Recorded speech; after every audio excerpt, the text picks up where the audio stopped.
अस्सलाम वालेकुम नाज़रीन, चैनल 51 की स्क्रीन पर आप देख रहे हैं एहसन वाहिद को। खादिम पाकिस्तान मियां मोहम्मद शहबाज शरीफ साहब आज बलोचिस्तान के दौरे पर थे, जिसमें उन्होंने बहुत ज़्यादा बातें भी की हैं और उसके अलावा खसदार कचलाक जो कौमी शाहरा है उसके एक सेक्शन का संग बुनियाद भी रखा है। साबिक वज़ीर आज़म इमरान खान साहब ने इक़्तिदार से निकलने के बाद वज़ारत उज़्मा की कुर्सी से हटने के बाद पहली बार जो है प्रेस कॉन्फ्रेंस का इनेकाद किया है बनी गाला में, जिसमें उन्होंने बड़े मुतालबात सामने रखे हैं। पाकिस्तान के मौजूदा वज़ीर ख़जाना मिफ्ता इस्माइल साहब जो हैं वो वाशिंगटन में मौजूद हैं, जहाँ पर उन्होंने IMF की टीम से मुज़ाकरात किए हैं और इसके हवाले से भी जो है बड़ी अहम खबरें मैं आपके साथ शेयर करूंगा। इसके अलावा वज़ीर आला पंजाब हमजा शहबाज शरीफ साहब जो हैं वो अभी तक हलफ नहीं उठा सके।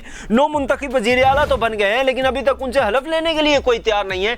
ये मामला कहां पर जाकर रुकेगा, इस पर भी बात होगी। सबसे पहले बात करते हैं मियां मोहम्मद शहबाज शरीफ साहब के दौरे कोयटा की, जहां पर उन्होंने एक तकरीब से खिताब किया और वहां पर उन्होंने खद्दार कचलाक कौमी शाहरा का जो एक सेक्शन था उसका संग बुनियाद रखा। उन्होंने बलोच कौम की बड़ी तारीफ की। कहते हैं कि बलोचिस्तान में अब तक जो है वो जितनी भी महरूमियाँ थी, जो मंसूबे बलोचिस्तान के रुके हुए थे, जहाँ पर जो है तरक्याती काम नहीं हुए थे, वो सारे हम करेंगे। बलोचिस्तान को तरक्की में दूसरे सूबों के हम पल्ला करेंगे और बलोच कौम को जो है वो ऊपर लेकर आएंगे। इसके अलावा उन्होंने एक और बड़ी अहम बात की। उन्होंने कहा कि हम जो मिसिंग पर्सन का मामला है वो उठाएंगे, बलोच अवाम के साथ मिलकर हम आवाज़ बुलंद करेंगे और हम कोशिश करेंगे कि इनके मसाइल जो है वो हल किए जाएँ। जो मिसिंग पर्सन है, अगर उनके मसाइल हम हल नहीं कर पाते तो बलोचिस्तान में जो है वो एहसास अरूमी मजीद बढ़ जाएगा। ये वज़ीर आज़म का कहना था। लेकिन यहाँ पर जो है 3 से 4 सवालात बनते हैं कि वज़ीर आज़म साहब जो हैं क्या सिर्फ आवाज़ उठाने के लिए हैं, यानी वो वज़ीर आज़म पाकिस्तान है, इस स्टेट के जो है वो एग्जीक्यूटिव हैं, वही काम नहीं करेंगे, वो सिर्फ आवाम के साथ मिलकर के आवाज़ उठाएंगे। किसके सामने आवाज़ उठाएंगे? कहाँ पे है वो मिसिंग पर्सन? असल में वो कहाँ गए हैं? किसने उन्हें मिस किया हुआ है? किसने उन्हें जो है अपने पास रखा हुआ है? ये मामला है क्या? इस पर उन्होंने कोई बात नहीं की वहाँ पर खुलकर। उन्होंने कहा है कि मैं जो है बलोच अवाम के साथ मिलकर आवाज़ उठाऊंगा। अब ये आवाज़ किसके सामने उठाएंगे? क्या वो आवाज़ सुनेंगे भी या फिर नहीं सुनेंगे? या फिर जिस तरह बलोचों की आवाज़ दबा दी जाती है, मियां मोहम्मद शहबाज शरीफ साहब की आवाज़ भी इसी तरह से दबा दी जाएगी? ये वो चंद सवालात हैं जिनके जवाब जो है मुमकिन है आप में से हर शख्स जानना चाहता होगा। वज़ीर आज़म पाकिस्तान मियां मोहम्मद शहबाज शरीफ से हम भी जानना चाहते हैं। उसके अलावा वज़ीर आज़म इमरान खान जो कि साबिक हो चुके हैं, उन्होंने आज दौरे इक़्तिदार में जाने के बाद जो है आज पहली प्रेस कॉन्फ्रेंस की है। इस प्रेस कॉन्फ्रेंस में उन्होंने 4 बड़े जो हैं बातें सामने रखी हैं। एक तो उन्होंने बताया कि उनके खिलाफ जो साजिश हुई उसका अंदरूनी तौर पर हिस्सा कौन था। उन्होंने खुलकर नाम लिया है। कहते हैं नवाज शरीफ थे, आसिफ अली जरदारी थे, मियां शहबाज शरीफ थे। इसके बाद उन्होंने हुकूमती कारकर्दगी का भी जिक्र किया, जिसमें उन्होंने बताया कि हमारे दौर में रिकॉर्ड टैक्स वसूली हुई, ज़राअत में बेहतरी आई, सनती पैदावार में इजाफा हुआ। उसके अलावा हमने डैम्स की तामीर शुरू की। इसके बाद जो है वो फिर चले गए वो सुप्रीम कोर्ट के मामले पर, जिसमें उन्होंने कहा कि सुप्रीम कोर्ट में हम ये जो खत वाला मामला है, ये जो साजिश वाला मामला है, इसकी खुली समाअत होनी चाहिए। उन्होंने सुप्रीम कोर्ट से अपील की है कि अगर आज भी आपने इस पर काम ना किया, आज आपने जो है इस पर तहकीकात मुकम्मल ना की, तो कल को कोई भी शख्स के खिलाफ अगर कोई भी बड़ा हुक्मरान होगा, उसके खिलाफ बाहर से कोई साजिश की जाएगी तो कोई भी खड़ा नहीं होगा, उस साजिश का जवाब नहीं देगा, बल्कि लेट जाएगा सामने, उनकी बातें मान लेगा। इसलिए हमें जो है इस मामले की तह तक पहुंचना चाहिए और देखना चाहिए कि किस तरह एक मुंतखब हुकूमत को गिरा दिया गया। इसके बाद जो है वो चीफ इलेक्शन कमिश्नर की तरफ आ गए, जहां पर उनका फॉरेन फंडिंग का केस चल रहा है। उन्होंने कहा कि चीफ इलेक्शन कमिश्नर पर अब हमारा जो है एतमाद नहीं रहा और हम जो है पाकिस्तान की सबसे बड़ी पार्लिमानी पार्टी हैं। अगर हम चीफ इलेक्शन कमिश्नर पर एतमाद नहीं कर रहे तो chief election commissioner Sikandar Sultan Raja को इस्तीफा दे देना चाहिए और नए चीफ इलेक्शन कमिश्नर का जो है वो इंतखाब होना चाहिए। इसके हवाले से मरियम औरंगजेब ने भी प्रेस कॉन्फ्रेंस की जवाबी, जिसमें उन्होंने कहा कि अब इनका फॉरेन फंडिंग का केस आने वाला है, इन्हें पता है कि इनकी जो है वो करतूत जो है वो सामने आने वाले हैं, जिसकी वजह से अब यह हद धोकर चीफ इलेक्शन कमिश्नर के पीछे पड़ गए हैं। इसके बाद एक और चीज उन्होंने डिस्कस की। इमरान खान साहब कहते हैं कि ईवीएम को खत्म नहीं करना चाहिए। ईवीएम को खत्म करना दरअसल मेरे वोटर को खत्म करना है, क्योंकि वो कहते हैं ओवरसीज पाकिस्तानियों के ज्यादातर जो वोट होंगे, इमरान खान साहब का ये बज़ाहिर मानना है कि वो वोट उनकी तौर होंगे, क्योंकि जब उन्होंने कहा कि अगर ईवीएम खत्म होगी तो ये मेरे वोट खत्म करने की एक और साजिश होगी। उन्होंने हुकूमत को यह कहकर भी डराने की कोशिश की है कि जो वो ओवरसीज पाकिस्तानी है वो 31 अरब डॉलर के जो है वो ज़र मुबादला पाकिस्तान भेजते हैं। अगर आप जो है ईवीएम खत्म कर देंगे, इलेक्ट्रॉनिक वोटिंग मशीन के हवाले से, सॉरी ईवीएम कह रहा हूं मैं, ओवरसीज पाकिस्तानियों को वोट खत्म कर देंगे, तो फिर उनको क्या पैगाम जाएगा, वो क्या सोचेंगे। और उन्होंने कहा कि ईवीएम खत्म करना भी पाकिस्तान के खिलाफ एक साजिश है, क्योंकि इस तरह जो अपोजिशन जमातें थी पहले की और अब की जो हुकूमती जमातें हैं वो आरओज़ को खरीदेंगी और सीधा सीधा इलेक्शन जो है वो फिक्स कर लेंगी, और ये मेरे खिलाफ एक और साजिश होगी। इमरान खान साहब ने यह जिक्र किया।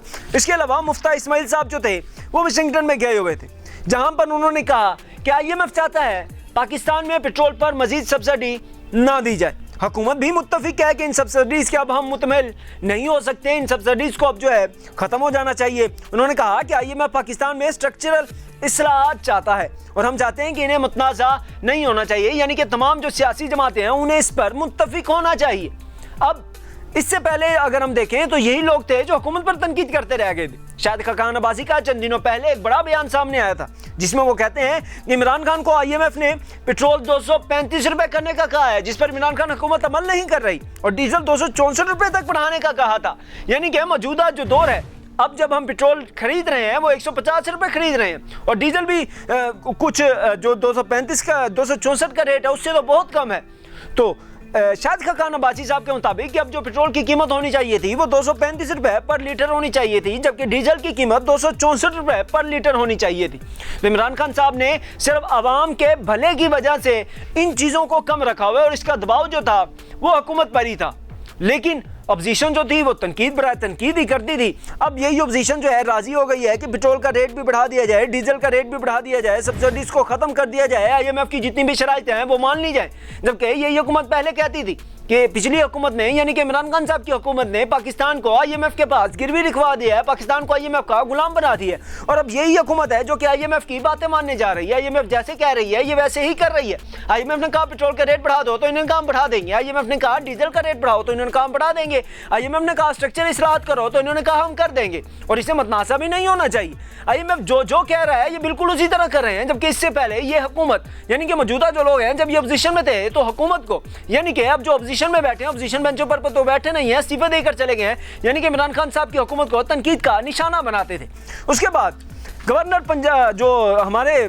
पंजाब साहब हैं PTI के, वो PTI के हक में जो है बिल्कुल डट चुके हैं इस वक्त। उन्होंने नौ मुंतखब वज़ीर आला मियां मोहम्मद शहबाज शरीफ का जो हलफ है वो लेने से इनकार कर दिया है।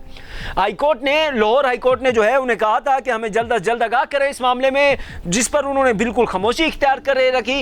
लाहौर हाईकोर्ट को कोई उन्होंने जवाब नहीं दिया। इसके बाद लाहौर हाईकोर्ट ने राब्ता किया सदर पाकिस्तान से कि आप किसी और नुमाइंदे को मुकर्रर करें जो कि नौ मुंतखब वज़ीर आला पंजाब हमजा शहबाज का हलफ ले ले। सदर पाकिस्तान ने जो है वो राब्ता किया था वज़ीर आज़म हाउस से, सदर हाउस ने जो है उनसे राब्ता किया था, उनसे राय मांगी थी कि इस मामले पर क्या करना चाहिए। जिसके बाद वज़ीर आज़म ने उन्हें कहा कि आप चेयरमैन सेनेट सादिक संजरानी साहब को नुमाइंदा मुकर्रर कर दें और वो जाएं और जाकर लाहौर में नौ मुंतखब वज़ीर आला पंजाब हमजा शहबाज का हलफ ले ले। उसके अलावा जिसके बाद सदर पाकिस्तान जो है वो मुकम्मल तौर पर अभी तक खामोश है, उनकी तरफ से कोई अहकाम जारी नहीं किए गए। चेयरमैन सेनेट को भी आज जो है पूरा दिन इस्लामाबाद एयरपोर्ट पर पंजाब हुकूमत का जो त्यारा है वो इंतजार करता रहा कि कब सदर पाकिस्तान कहते हैं और तब कब जो है चेयरमैन सेनेट यहाँ से रवाना होते हैं, लाहौर जाएंगे, नौ मुंतखब वज़ीर आला से हलफ लेंगे, जिसकी तैयारियाँ जो थी वो गवर्नर हाउस में मुकम्मल तौर पर जारी थी। और ये कहा जा रहा था कि बाद इफ्तार के बाद जो है वो नौ मुंतखब वज़ीर आला से हलफ लिया जाएगा जिसमें मियां शहबाज शरीफ साहब भी शिरकत करेंगे। लेकिन ये ख्वाब जो है वो धरे रह गए हैं नून लीग के भी, और वहाँ के जितने भी MPAs या जितने भी सियासतदान थे जिन्होंने लाहौर में डेरे लगाए हमें और इस इंतजार में है कि जैसे ही हलफ लेंगे हम जश्न मनाएंगे, उनकी तैयारियां जो है वो धरी की धरी रह गई हैं। और अब ये मामला जो है कल पर जाकर ठहर गया। अब कल क्या होता है ये तो आने वाला वक्त ही बताएगा। आखिर में सिर्फ मैं इतना बात करूंगा कि वो जो दुआ का केस है, वो जो लड़की कराची से अगवा हुई है, अभी तक जो है बाजियाब नहीं कराई जा सकी। उसके हवाले से कुछ अहम मालूमात सामने आई हैं, पुलिस ने तहकीकात की हैं। तो पुलिस की तहकीकात के मुताबिक जब उसका सर्च डेटा निकाला गया, दुआ ज़हरा का जब सर्च डेटा निकाला गया तो सर्च डेटे में जो चीज़ें सर्च की गई थी उनमें कोर्ट मैरिज के मुतालिक और निकाह के मुतालिक सर्च किया गया था। लेकिन वालिदैन ने इस बात को जुटला दिया है। वो कहते हैं ये गलत जो है वो तहकीकात की गई है, गलत बातें जो है बयान की जा रही हैं, अपने गले से बात जो है निकालने की कोशिश की जा रही है। बेसिकली ऐसा नहीं है। अब FIA ने भी इस हवाले से कार्रवाई का आगाज कर दिया है। हमारा जो है जो सिंध हुकूमत है जो कि अब कोलेशन गवर्नमेंट का पार्ट है, वफाक में भी उनसे मुतालबा है कि खुदारा कुछ तो रहम कीजिए अपने लोगों पर। आप जो है हमेशा से इस चीज़ पर तनकीद करते कि इमरान खान साहब को अपने लोगों का एहसास नहीं है, लोगों की फिक्र नहीं है, तो आपको कैसी फिक्र है? क्या आपके जो शहर है, आपका जो सूबे का दारुल हुकूमत है कराची, वहाँ से बच्चों को अगवा किया जा रहा है, नौजवान लड़कियों को अगवा किया जा रहा है, लेकिन आप उन्हें बाजियाब नहीं कर पा रहे, आप कोई कार्रवाई नहीं कर रहे। इस हवाले से किसी किस्म के दो हमदर्दी के बोल भी आप लोगों ने नहीं बोले, तो ऐसा कब तक चलेगा? कब तक जो है वो गरीब के बच्चे अगवा होते रहेंगे? कब तक गरीब को इंसाफ नहीं मिलेगा? کیا عدالتیں رات کو 12 بجے صرف بڑے لوگوں کے لیے ہی کھلیں گی، یا پھر کسی غریب کو بھی انصاف دینے کے لیے یہ سب کچھ ہوگا یا پھر نہیں ہوگا؟ اب یہ معاملہ کہاں جا کر رکے گا، اس کا فیصلہ سندھ گورنمنٹ نے کرنا ہے، کیونکہ سندھ گورنمنٹ چاہے تو ایک ہی دن میں بچی بازیاب ہو سکتی ہے۔ گورنمنٹ جب چاہے، جو چاہے، جیسے چاہے، جس طرح چاہے کر سکتی ہے، کیونکہ ہر طرح کی پاور ہوتی ہے گورنمنٹ کے پاس۔ تو دعا کے والدین کی بھی یہی اپیل ہے، اور ہم پاکستانیوں کی بھی جتنے بھی ہیں سب کی یہ درخواست ہے سندھ گورنمنٹ سے کہ برائے مہربانی جو ہے وہ دعا زہرا کو جو ہے وہ جہاں پہ بھی ہے اسے بازیاب کرایا جائے، اور خدا را اسے اس کے والدین تک پہنچایا جائے۔ اور اگر آپ کو میری یہ ویڈیو پسند آئی ہے تو ہمارے یوٹیوب چینل کو سبسکرائب، ہمارے فیس بک پیج کو لائک، اور ہماری اس ویڈیو کو جو ہے وہ شیئر کر دیجئے۔ بہت شکریہ۔